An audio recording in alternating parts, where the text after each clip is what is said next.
Castro Alves? Castro Alves, ele tem num poema, ele diz: sinto em mim o borbulhar do gênio. Isso é maravilha, né? Não é de ser baiano assim. Modéstia. Não, eu nunca senti esse borbulhar. Olá, eu sou Christian Lynch e você está assistindo ou ouvindo o Diálogos com a Inteligência, que é uma parceria da Insight, editora da revista Insight Inteligência, e aqui do canal Meio. Com a ajuda de vários especialistas, nos refletimos sobre temas fundamentais para pensar o Brasil e o mundo. E nós só temos uma regra aqui: deixar de lado o maldito senso comum. Sejam bem-vindos.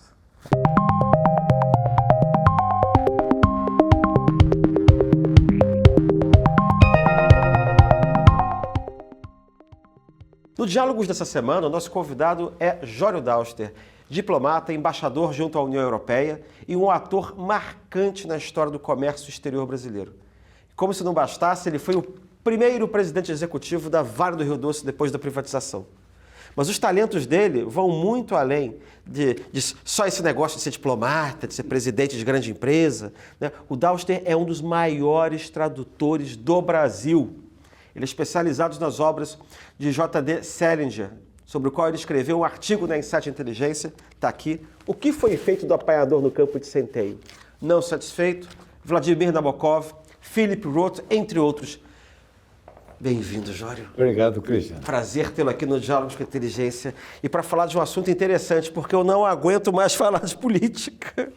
Bom, deixa eu te dizer, quando eu já fiz vários artigos, além desse aí, eu já tenho uns 3 ou 4, e tem outros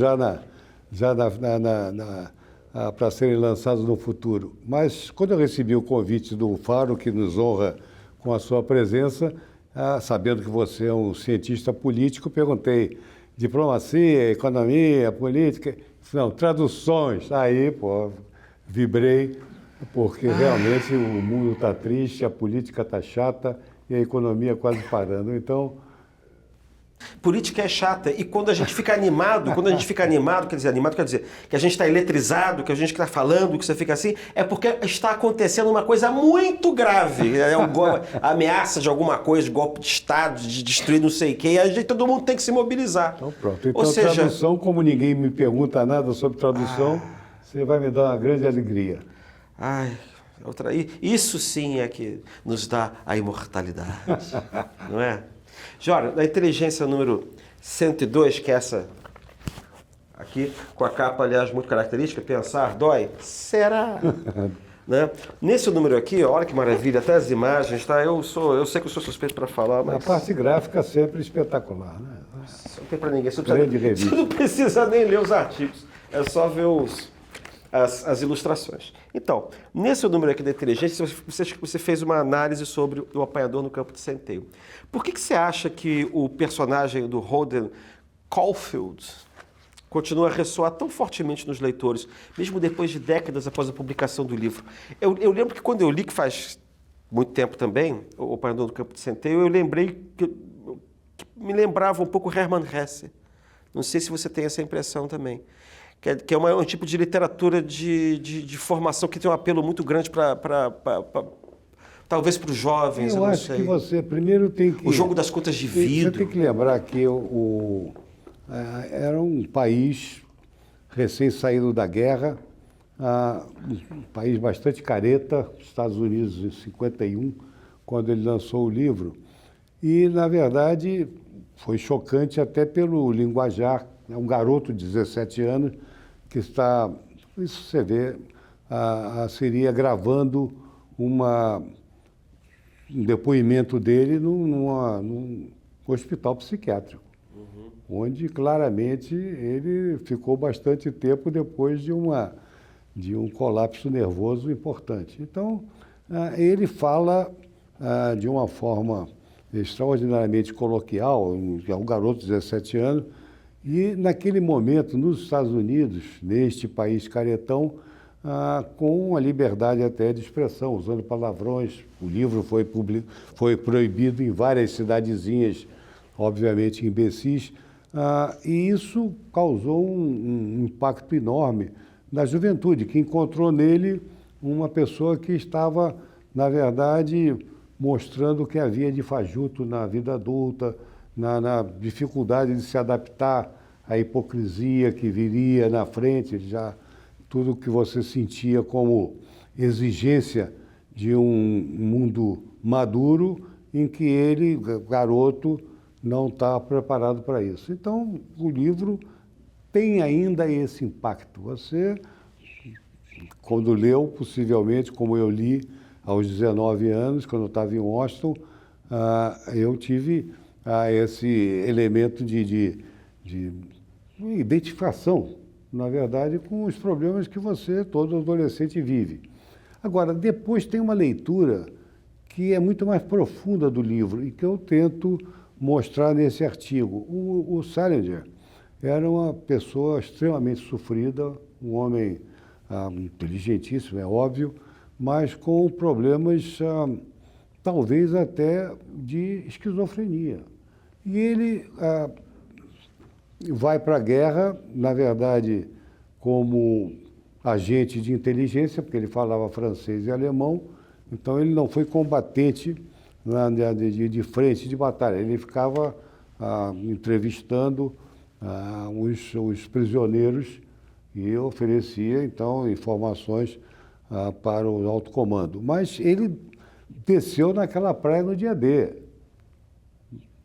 Quem desceu ali, que viu as centenas de pessoas morrendo na praia, e depois ele atravessou toda aquela campanha de um ano e tanto. Só um instantinho, todos nós acabamos sabendo um pouco o que é descer ali naquela praia da Normandia no dia D por causa do filme do Spielberg. São os filmes. Que é aquele O Resgate do Soldado Ryan, que começa com aquela fuzilaria, exatamente, você descendo ali. Então você imagina um sujeito com uma personalidade já complexa, com 1000 problemas, tendo que enfrentar aquele tipo de situação e depois atravessando Ardenas e todas aquelas batalhas e chegando ele, que era filho de um judeu, chegando no campo de concentração e encontrando ainda corpos semicarbonizados.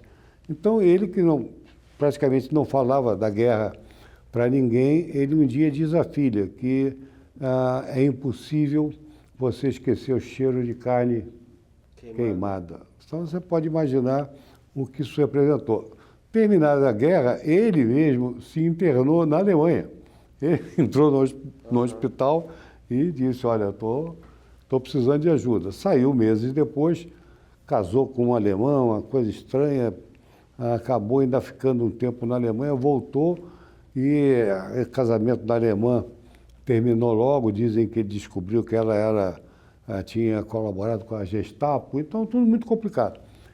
E ele vai entrando, ele tem o sucesso extraordinário dos contos, no New Yorker, grandes revistas publicando contos, e aí estoura com o Apanhador no Campo de Centeio, que foi um sucesso fenomenal de venda, e aí se reproduziu no mundo todo.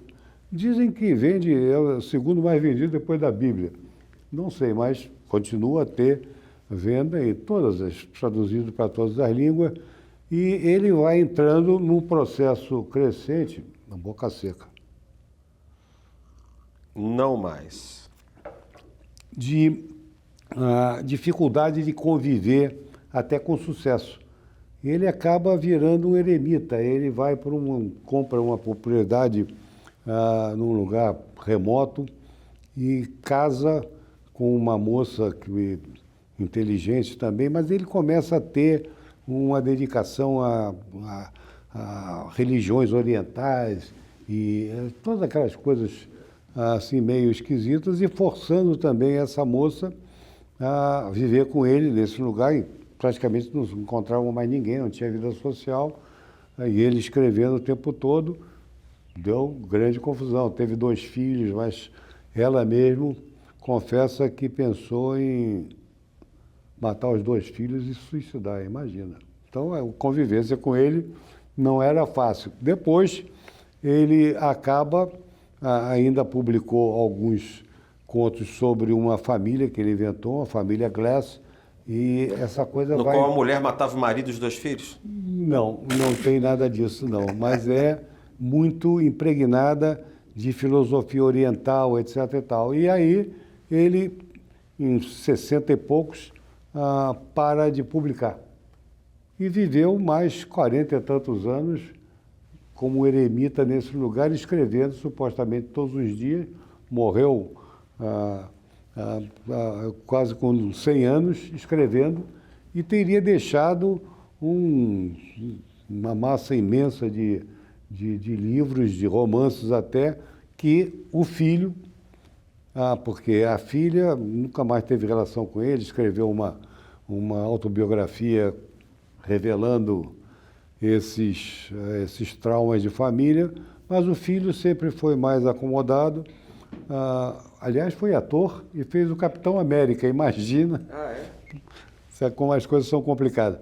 E com a viúva última, porque ele teve outros casamentos, e eles estão trabalhando há 10 anos nesse espólio literário e todo mundo aguardando as novas obras que estariam lá, maravilhosas, mas que a gente não conhece. Então, é uma personalidade tão complexa que sempre me atraiu.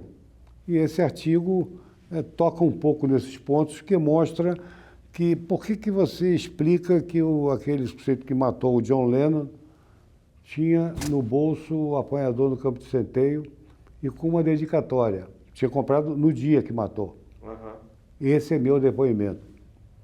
Ou seja, uma das coisas que eu menciono ali é que é como se as pessoas profundamente doentes, neuróticas, mais do que neuróticas, porque houve outros assassinos. Aquele que tentou matar o Reagan também era fã do apanhador. Você acha que é uma espécie de um livro de desajustados? Hein? Tipo um livro de desajustados que inspira? Mas é como se eles tivessem sentido essas vibes, essas vibrações, porque se você relê, a primeira vez que você lê o livro, e deve ter sido o seu caso, mas foi o meu também, você está encantado com as aventuras do garoto, 17 anos, 2 dias em Nova York, com uma prostituta que não funciona, visitando um professor que faz um carinho, ele fica preocupado, trata de ir embora correndo, fica com medo do professor ser homossexual. Ou seja, aqueles 2 dias dele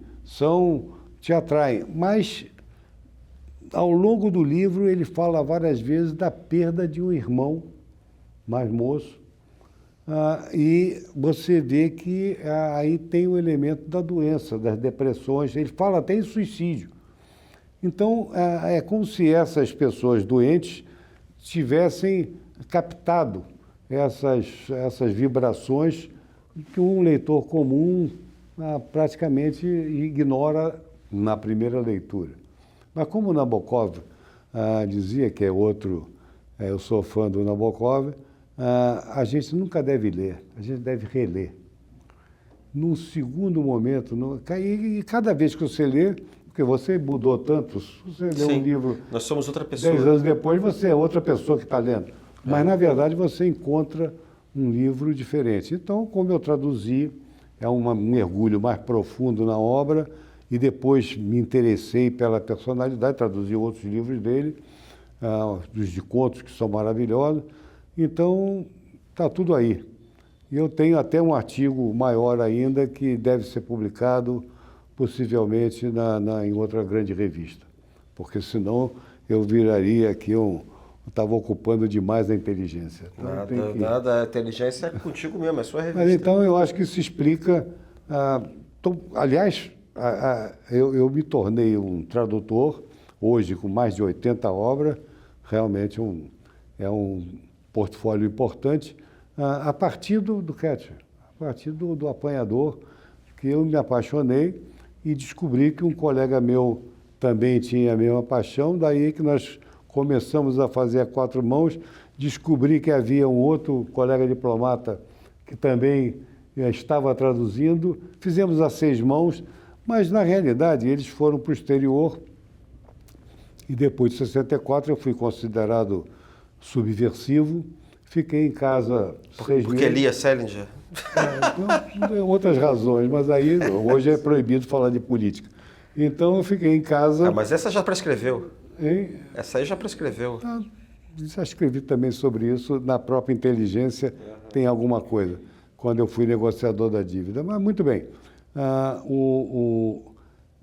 eu passei 6 meses, que eu não tinha nada para fazer, recém-casado, evidente que tendo muitas alegrias com a minha esposa, mas tratei de rever. Porque uma das coisas importantes é se não, você está, isso é para tradução em geral, você tem que estar sintonizado com a intenção real do autor. Ora, aquilo é um depoimento de um jovem, estaria gravando aquilo.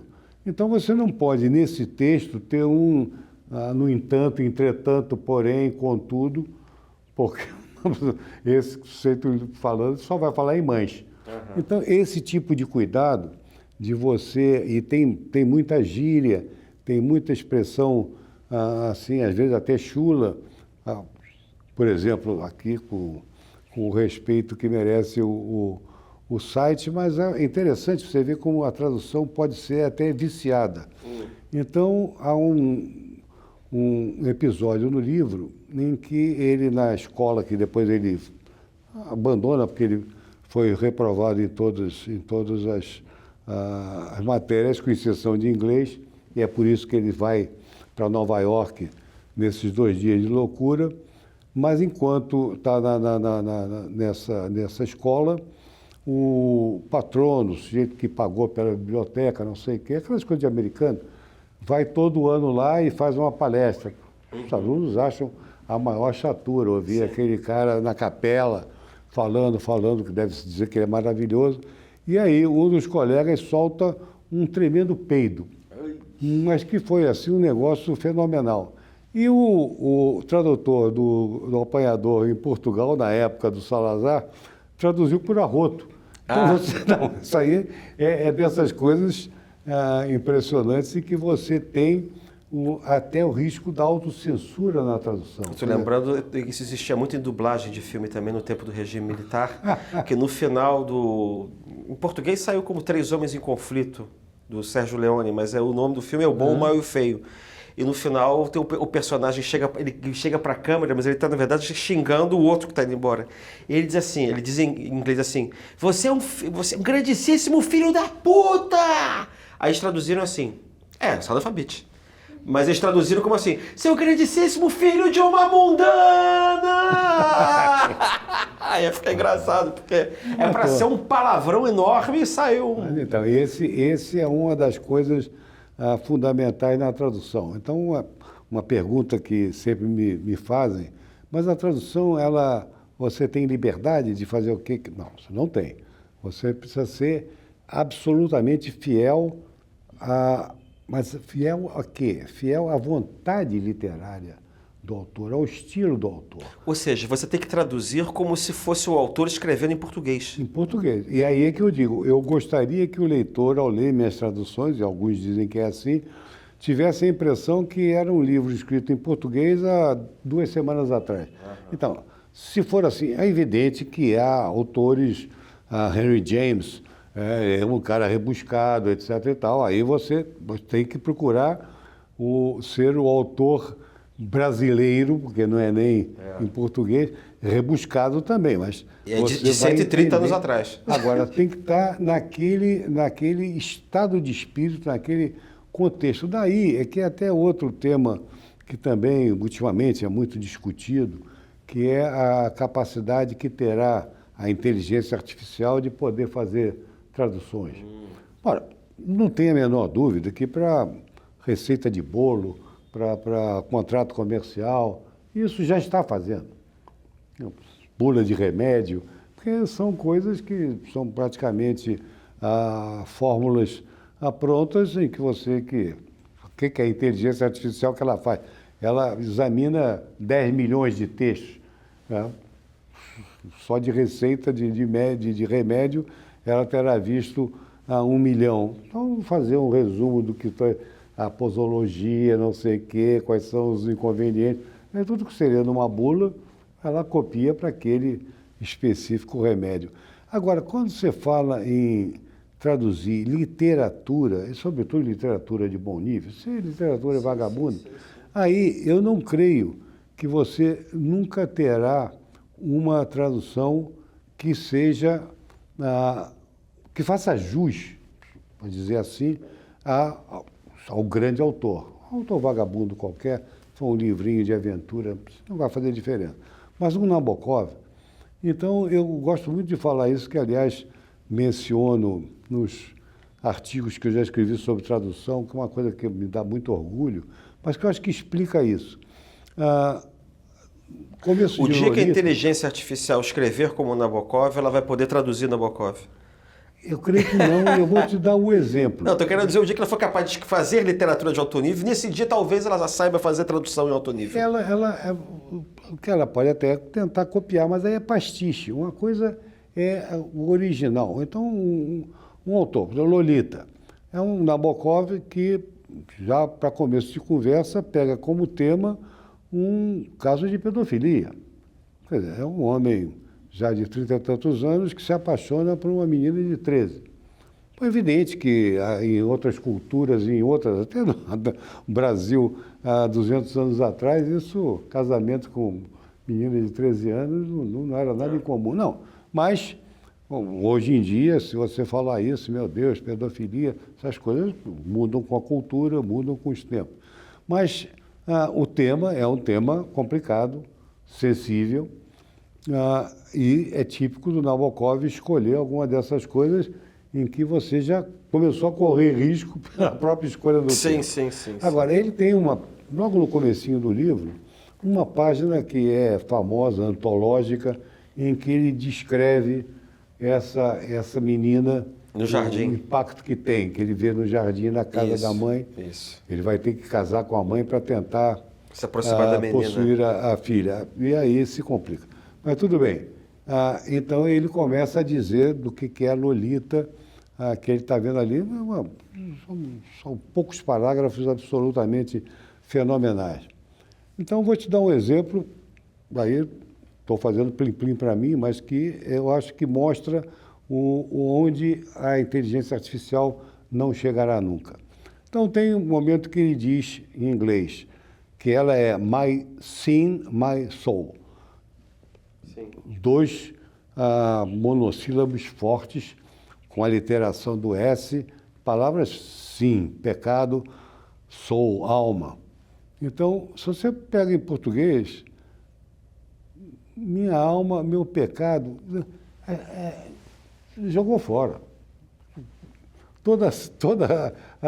Não é a ciência, toda a arte do Nabokov de escolher aquelas palavras com esse impacto mais sim, mais soul, e por aí vai, mas estou escolhendo esse aqui. Meu pecado, minha alma, as palavras não casam. Pecado é palavra. E qual foi a solução que você deu? Aí eu tive um estalo e fiz minha alma, minha lama.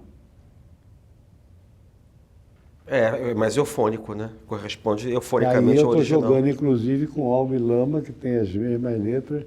Agora, você veja Eu queria até te perguntar isso no meio, que é o seguinte, você acha mais... Porque eu ia te perguntar se você achava mais fácil ou mais difícil traduzir prosa ou traduzir poesia. Não traduzo poesia. Mas o tipo de exercício que você fez agora é de poesia, né? Porque aí em poesia, Porque você poesia tem que levar ao máximo essa liberdade. Porque aí já é outra coisa inteiramente diferente. Nunca tentei fazer, porque eu prefiro trabalhar com a prosa. Aí é uma questão de escolha. Podemos até discutir, mas é exatamente isso que eu ia te dizer. O que o tradutor precisa fazer? Ele precisa ser fiel ao sentimento, dentro de um contexto. Então, uma máquina, ela vai chegar ali, é minha alma, meu pecado. Entendeu? Ela não vai fazer nenhuma invenção. A maior homenagem que eu pude ter é que uma tradutora que leu a minha tradução e fez uma nova tradução em Portugal, copiou e botou no prefácio dizendo que tinha copiado porque achava que era um achado e que era um achado que fazia parte da língua portuguesa. Porque o minha alma, essas coisas é muito português, minha alma, lama, esses troços. Não, eu digo a você que foi um desses momentos em que eu realmente acho que fui um grande tradutor. Mas, e os outros que traduziram Lolita não o fizeram.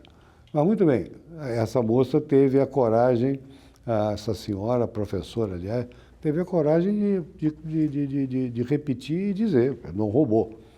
Olha, postei e fiz. Agora, jamais a máquina vai fazer isso. Ela não tem essa competência. Então, eu acho que porque tradução literária de alto nível, você depende muito do contexto. Você encontra uma palavra que, se for para o Tesauros, ela tem 15 acepções, 20 acepções. Qual que você escolhe? O Nabokov era um ourives. Quer dizer, cada palavra, ele adorava o Flaubert, porque também, quer dizer, esses são autores que ele adorava folhear aquele dicionário de Oxford, que tem sei lá quantos milhões de palavras, porque ele tinha essa idolatria pela palavra. Ele ia escolher aquela palavra que teria que ser ideal para significar, para dar sentido ao sentimento, à vontade dele. Se você vai traduzir o Nabokov, você tem que fazer a mesma coisa, você tem que se ajoelhar, porque você está entrando num templo literário. Então, cada palavra tem que ser muito pensada. E aí é que não é fácil. As pessoas dizem, não, mas vem cá, não é assim, não é tão claro, não. Bom, tente pegar um texto qualquer e vai na internet que tem dicionário de tradução e traduza pela primeira palavra que aparecer ali. Vai ficar até incompreensível, vai ficar uma porcaria absoluta. Ou seja, eu acho que no literário, jamais a inteligência artificial vai poder... Aí seria a tradução, ele pode até fazer o pastiche, fazer uma cópia em que ele... Aliás, muitos autores fazem isso, já fizeram isso ao longo da história. Eu vou fazer um conto aqui no estilo Henry James. Sim. Aí faz um troço rebuscado, etc e tal, usando até as mesmas palavras. Agora, não é a criação original, não é a explosão, não é o... Então, mais uma vez, o Ketcher foi assim, ele foi um tapa na cara do mundo. Ninguém tinha visto... havia, ao longo da história, você estava cheio de romances sobre problema da adolescência, não sei o quê, mas não naquele estilo, não naquela pegada. Então, essas coisas são os momentos em que uma tradução precisa estar à altura do original. É isso que eu ia te perguntar, o que você acha que tem, em particular, no caso que a gente acaba se identificando fortemente com o Salinger. Eu me lembro que quando eu era novo também, tinham outros livros que faziam uma função também um pouco desse tipo de literatura. Não estou querendo dizer que é melhor ou pior, mas na minha escola, aquela escola suíça, a gente tinha que ler Steppenwolf, do Hermann Hesse, que é o Lobo da Steppe. Tem uma literatura um pouco que é essa do jovem que se desajustado num mundo que não diz respeito a ele, né? Só que no Hermann Hesse, em geral, ele sempre descobre o sentido da vida numa casebre no interior da Índia. Porque acho que é mais antigo também, né? Porque isso é depois da Primeira Guerra Mundial. Já é outra cultura. É o mesmo também. Problema de outra geração. E outra cultura, que eu acho que isso é que é fundamental. O Saramago, outro dia eu li uma frase do Saramago, algumas frases brilhantes. Ele disse, olha, quem faz a literatura nacional somos nós, escritores. Quem faz a literatura universal são os tradutores. Muito bem. Porque se eu só não tivesse tradutor, eu ia ficar aprisionado na minha língua. Então você imagina o seguinte, talvez a primeira obra literária que se tem notícia, talvez, tenha sido o épico de Gilgamesh.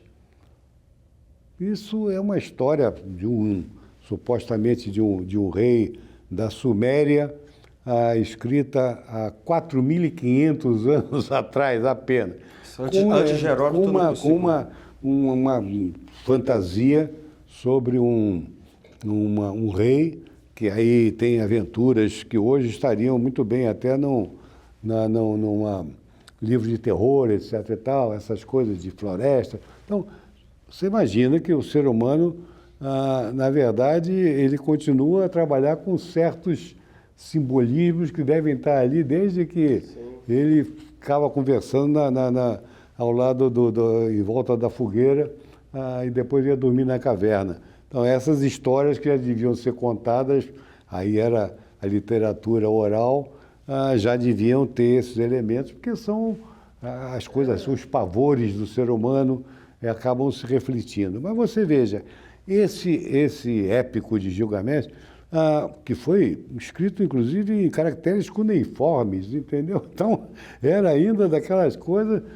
Foi traduzido em várias línguas, foi uma explosão, porque, aliás, houve pouco conhecido, mas houve uma chamada Renascença nesses anos de 2500 até 1000 a.C.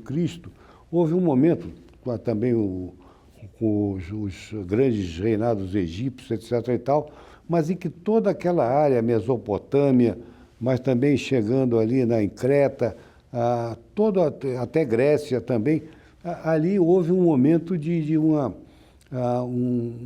aproximação muito grande. E isso foi necessário ter essa capacidade de tradução, porque eram línguas com um pequeno número de protagonistas, e se não tivesse havido esse esforço de tradução, você precisa de tradução até para declarar guerra. Outro para você entender que você vai começar amanhã a matar gente. Mas na literatura, a necessidade de fazer já essas interpretações, isso é uma coisa muito importante. E outra coisa que pouca gente conhece também, quem nos trouxe o pensamento grego dos filósofos, não sei o quê, foram tradutores árabes. Todo mundo acha que já veio do grego... Achei que tinha ido para o latim. Para o latim. Todo mundo acha. É. Não. A grande massa da tradução foi para o árabe e do árabe para o latim. Eu não sabia disso. Eu e todo mundo, pelo visto.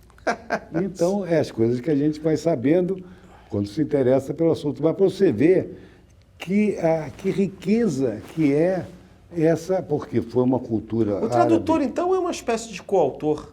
Quem? O tradutor acaba sendo um coautor. Eu sou mais modesto. Eu acho que uma coisa é o artista, outra coisa é o artesão. Um bom artesão, você vê uma catedral gótica, tem esculturas ali que você considera magníficas, mas você não é o Da Vinci. Ou seja, o nível de originalidade Então, de tal... eu também não sou besta. Eu sou...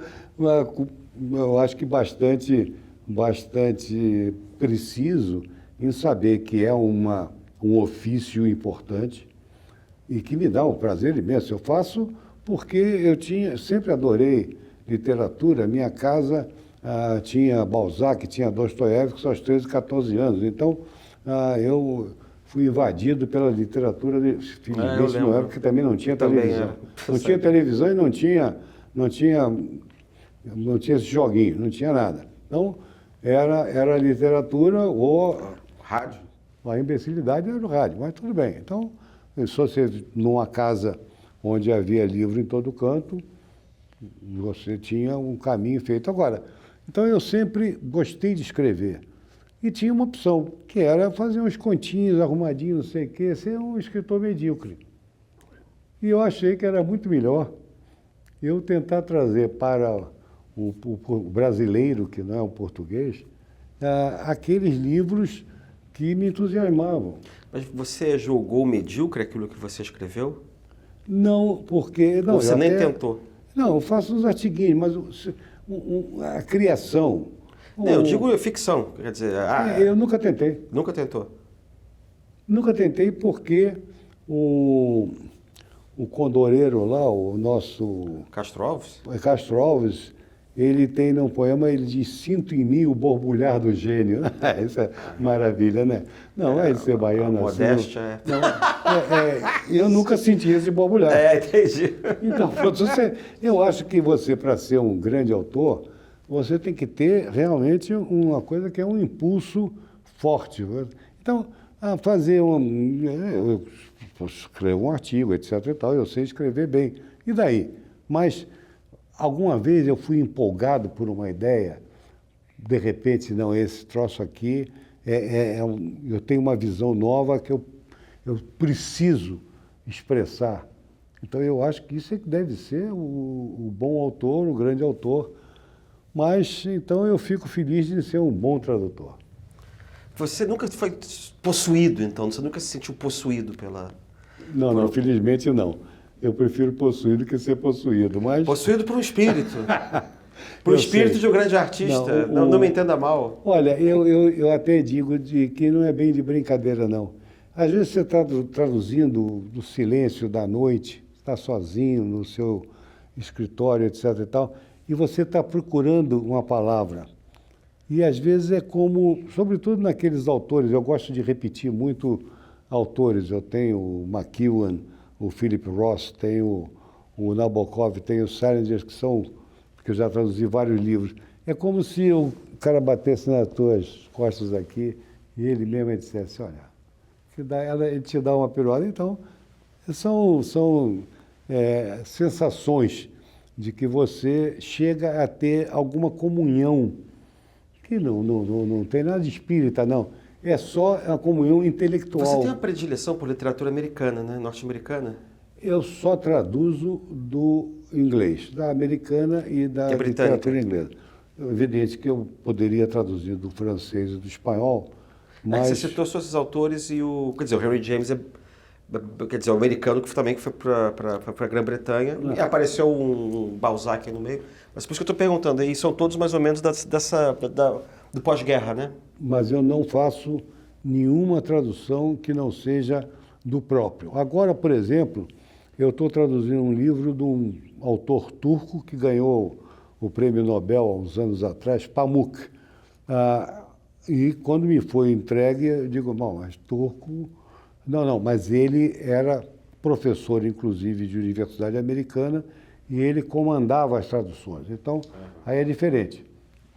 Nesse caso, eu faria. Como outra coisa que é importante, por exemplo, o Nabokov, que era um nobre, teve uma vida de príncipe maravilhosa, numa mansão incrível em São Petersburgo.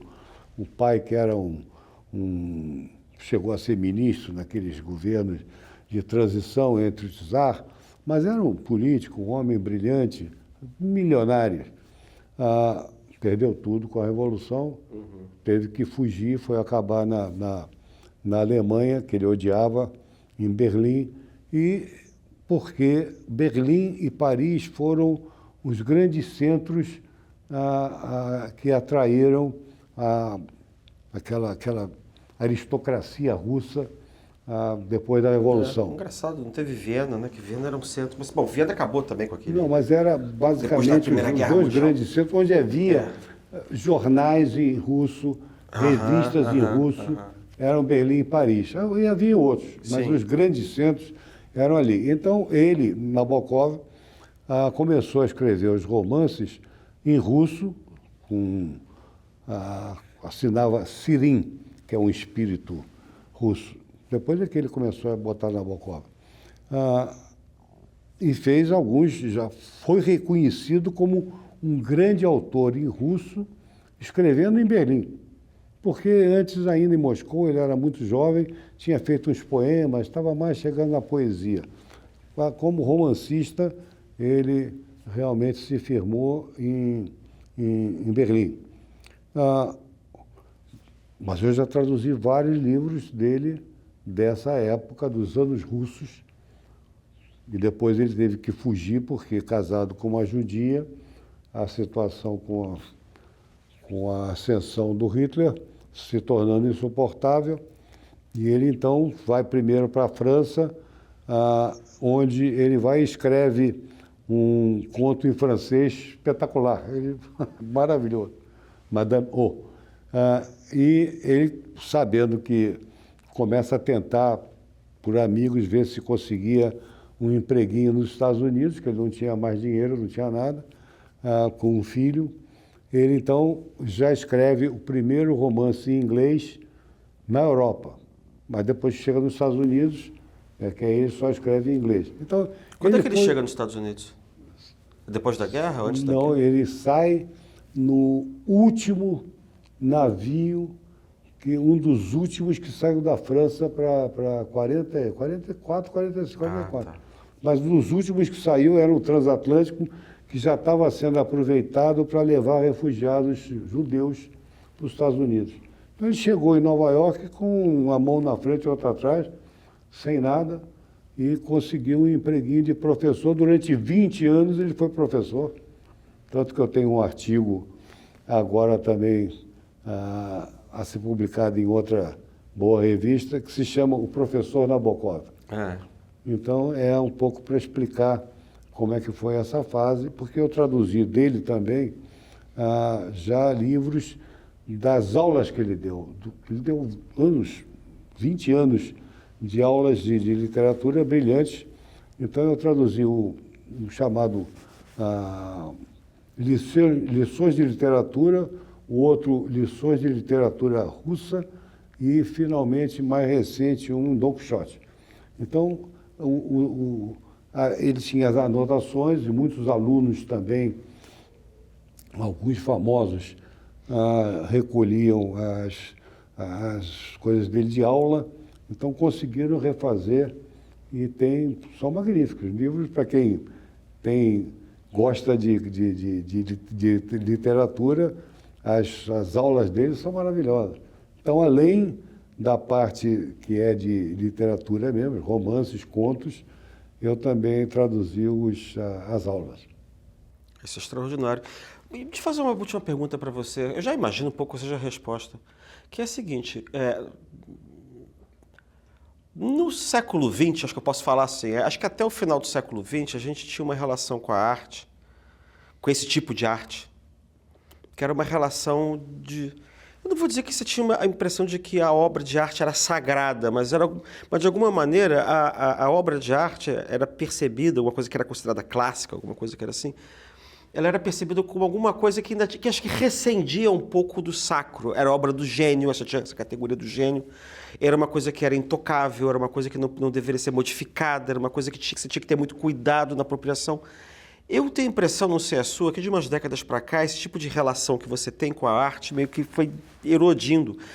Não só em relação à arte que foi produzida mais recentemente, mas da forma como as gerações mais novas se apropriam desse repertório clássico. A gente pode dizer que o Salinger é um clássico, a gente pode dizer que o Nabokov é um clássico, óbvio que é, mas eles não têm esse tipo de olhar sobre a obra.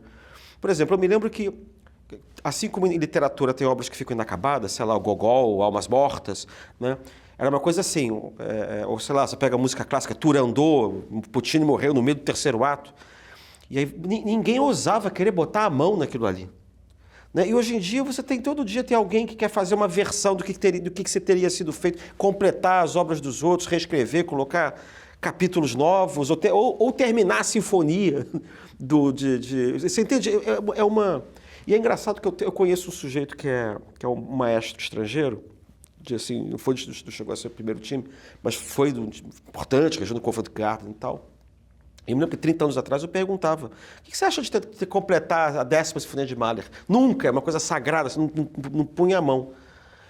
E hoje em dia não tem maestro que não queira dar a sua versão completa da 10ª Sinfonia de Mahler. Assim, quer dizer, o que você acha desse movimento? Eu acho, você tem toda a razão, mas eu acho que ainda a melhor coisa que pode acontecer é que ainda haja esse tipo de esforço. De um maestro querendo completar uma sinfonia inacabada, de um autor querendo, se o autor deixou a obra inacabada, querendo repensá-la, etc. Tal. Porque a coisa, para mim, é mais trágica. O que não há é mais respeito à arte em geral. Porque a televisão, eu acho que a televisão, e agora esse horror da internet... Primeiro, as pessoas precisam ser treinadas. Você não gosta de arte. Você chegou o primeiro dia, alguém te empurrou para ir no Museu de Arte Moderna de Nova York, que é aquele templo, aquela coisa maravilhosa, espetacular, a pessoa não vai nem querer ir, não vai poder caminhar. Você, não, eu quero ver alguns Flamengos agora, como é que foi? Aí você tinha, daqui a pouco, os impressionistas. Bom, então, você, Jeu de Paume, Paris, meu Deus, você tem um negócio ali que é absolutamente inacreditável. Você poder ver aquilo tudo, como você tinha visões diferentes, usava a técnica pontilhismo, não sei o quê, papapá, o impressionismo. O que não impede os museus de estarem cada vez mais lotados, mas a forma como essas pessoas se relacionam com a arte é completamente diferente, eu né? acho que pode estar lotado, mas fica lotado de turista. É isso que eu queria dizer, a relação que você tem com a arte. Eu fui ao Museu de Arte Moderna. Entendeu? Você passa galope ligeiro, na verdade, de saco cheio, e vai para a praça de alimentação. Ou seja, passou a ser uma relação de fetiche ou de consumo. Porque você vê um cara sentar, você já fui muito ao museu, adorava museu, etc. Esses museus europeus inacreditáveis. E você vê pessoas, tem até aqueles banquinhos, que é muito bom. Você vê um sujeito sentado ali, às vezes você vai adiante, dá uma volta, não sei o quê, daqui a pouco você volta 15 minutos depois, o cara está sentado aí, ele está 15 minutos, meia hora, olhando um quadro. Um quadro, entendeu? E você está pensando, não, mas não tem cara de artista? Não, é uma pessoa qualquer que naquilo ali ele está vendo em detalhe, daqui a pouco ele está construindo uma história daquele quadro. Ele está tendo uma relação que é impensável, as pessoas não param de... o cara dá uma olhada que é Monet, esse é Monet. Aí, ele, se puder, ele tira uma fotografia e diz assim, olha, eu estive no museu e vi os quadros do Monet. Aí você depois... E como é que era? Você... tinha alguma coisa do Monet que você guarda? Não deu, porque foi muita coisa. Então, eu acho que a literatura, as pessoas não conseguem mais ler. A tradução para você é uma maneira um pouco de participar dessa coisa transcendente? Não é mais nada, é minha tábua de salvação. Porque eu ainda continuo a fazer negócios, tentar coisas por aí cada vez mais difícil, mas a coisa mais maravilhosa para mim é saber que eu acordo de manhã e eu desço e aperto 2 botõezinhos e entra no meu computador um livro que eu quero traduzir. Então, isso para mim, nos últimos anos até vem acelerando, porque eu fazia uma tradução, depois, 4 anos depois, trabalhando como diplomata, embaixador, 500 coisas, eu sempre tive essa vontade, mas não tinha tempo e aí você se dobra às condições da tua existência. Quando deixei de ter o 9 às 7, de ter obrigações de ter que sair todo dia, botar uma gravata, etc. e tal, aí foi que eu digo, agora eu tenho essa capacidade de poder fazer isso, continua, profissão não... Se alguém for querer ganhar dinheiro com tradução, meu amigo, vai ter que trabalhar 10 horas por dia, pelo menos, e vai viver mal. Então, como tradução, como profissão, não é. Para mim, ainda, bom, que você ganha uma graninha, compra um computador novo. Não estou querendo trabalhar de graça não, hein, quem está me ouvindo. Continua a querer receber. Mas não é uma profissão, não é uma forma de ganho de vida. Então, é um imenso prazer. E é uma ginástica intelectual extraordinária. Porque se você estiver lidando, as coisas assim, vem cá, você encontrou a frase, how are you? Todo mundo sabe que é how are you. Não sei. Pode ser, como vai você, como vão vocês, como vai o senhor, como vai a senhora, como vão os senhores, como vão as senhoras. Então, how are you tem 6 traduções. Tão simples, né? Então, se você imaginar que essa frase mais banal, mais ridícula, Se você não tiver contexto, você não sabe o que você está traduzindo. Então, o exercício intelectual da tradução, ela é um mergulho. Eu até brinco, às vezes, eu digo, aqui é minha nave espacial. A chatura toda do mundo, as aporrinhações que você tem no dia a dia, desaparecem naquela hora. Então, aliás, é uma coisa que eu sempre digo aos jovens, aos mais jovens, que às vezes até já não perguntam muito não, assim, sobre conselhos de vida, eu digo, olha, se você trabalha numa firma financeira, aí o cara, não, eu compro todos esses livros aí que estão saindo, não faça isso.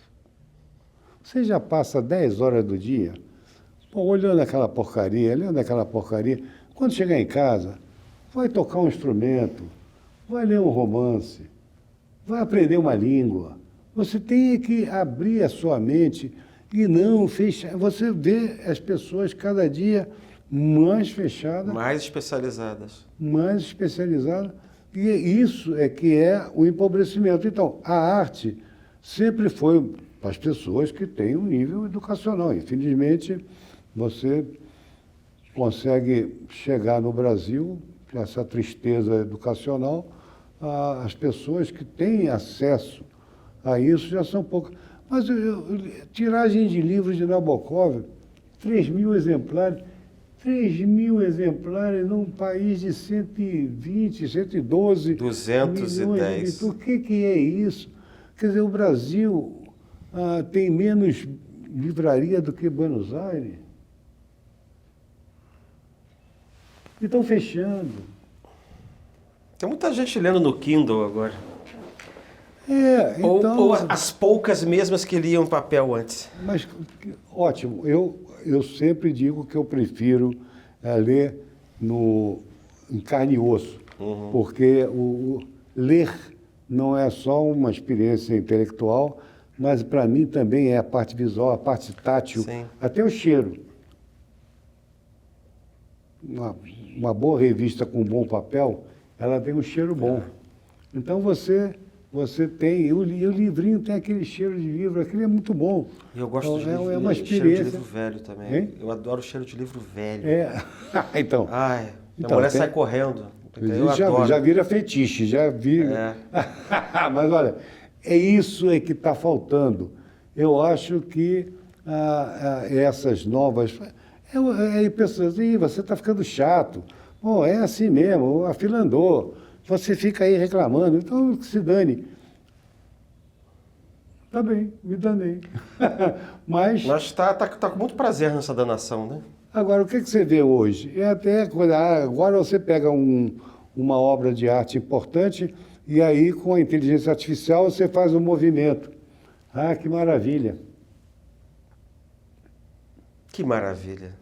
Eu não quero aquele movimento, eu queria que aquilo que o autor fez, com aquele momento, aquela coisa, aqueles objetos, aquela cara, é tudo que eu preciso.